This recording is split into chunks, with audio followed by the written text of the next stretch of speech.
Let's talk a little bit about Alireza Firouzja's opening repertoire, recognizing, of course, he's a much better player than I or any of us watching this video, unless Magnus happens to be watching it.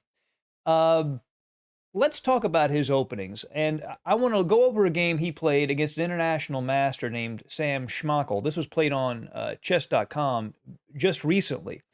And Firouzja had black. His opponent played d4, knight f6, c4, g6, knight c3, and bishop to g7. So in this game, Firouzja played the King's Indian Defense.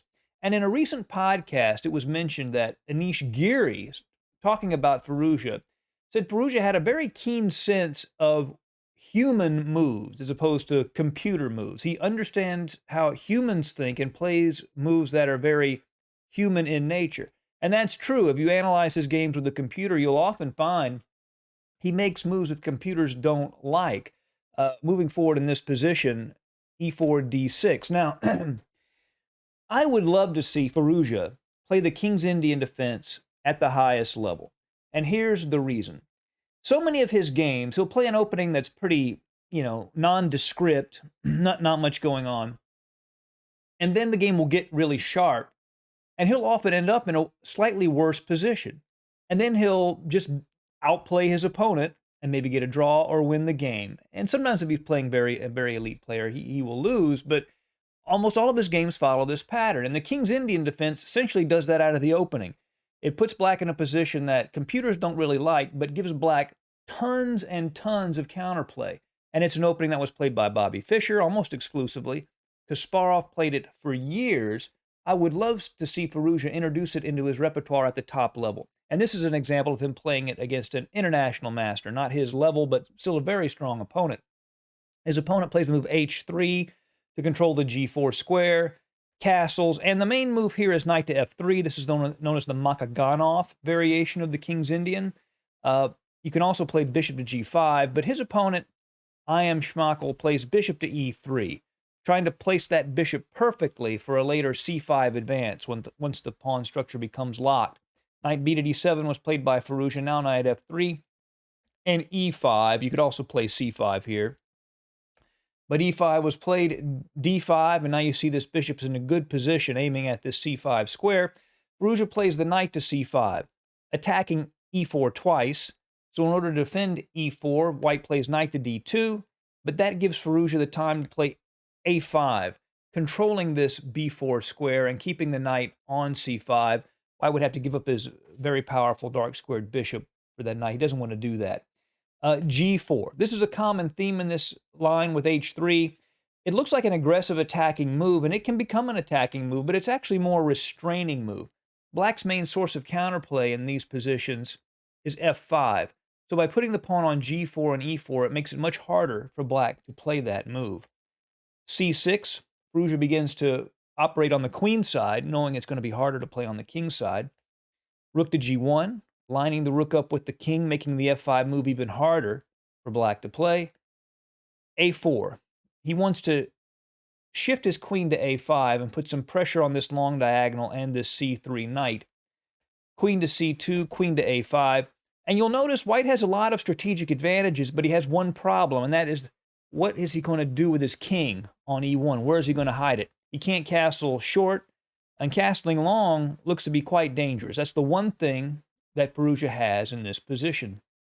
Bishop to e2, and now a3. And this is a novelty in this position. What Firouzja is doing is he's undermining the knight on c3 and making white's position more vulnerable. b3, bishop to d7. Basically, the plan is to play rook f to c8. Then you could take on d5, play b5, and get all kinds of pressure on the queen side. Excuse me. Rook to c1 to help defend the knight. Queen to b4. And if you look at this position in a computer, the computer still likes the white pieces here. And it recommends that white play king f1, king g2, king h2. Just get that king out of the center of the board and try to attack on the king side. But from a practical perspective, from a human perspective, this is a very hard position to play as white, because at any moment, the position could just open up. Black could sacrifice a piece to open up the center. White's always in danger, and I think this kind of position would work well for Firouzja. f3, rook f to c8, aiming down that file. King to f2, the king begins to move to safety. Now knight to e8.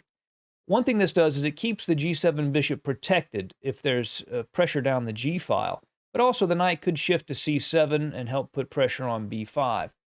h4, bishop to f6.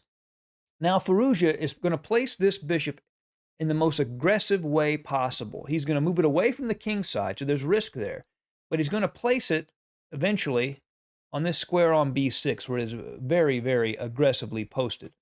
h5, bishop to d8, continuing that process. Knight d to b1, and bishop to b6. And again, computers do like white, but you can see this pressure building. By the way, in the comments section, tell me, do you like this idea of him playing the King's Indian? Or maybe you think there's another opening that would suit him better. Or maybe you think he doesn't need any change at all in the opening. Comment down below. Here, queen to d2 was played by I am Schmackel, which makes a lot of sense. He's defending the bishop on e3, but believe it or not, this move is a mistake. White's theoretical advantage that he has in this position evaporates with the move queen to d2, and the computers immediately begin to show black has an equal position if he plays the one right move. And Firouzja does play that move. The move is knight takes b3, because this pawn on a3 is just going to be so strong.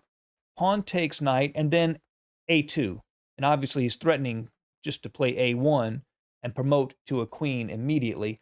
So the pawn has to be taken. White takes the pawn. Bishop takes e3 check. Now, white is still equal here, but he has to make the right move here. He doesn't want to take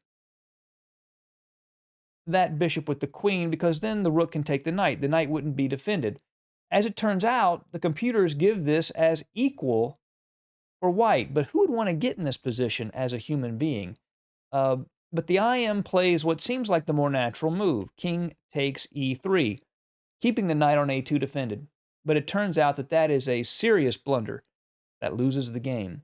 Firouzja plays queen to c5 check, forcing king to d3, queen to d4 check, forcing king to c2, and then rook takes a2 check, skewering the king to the queen, and decisive material is lost. I would love to see Firouzja try this opening when he's playing the world top 10 players.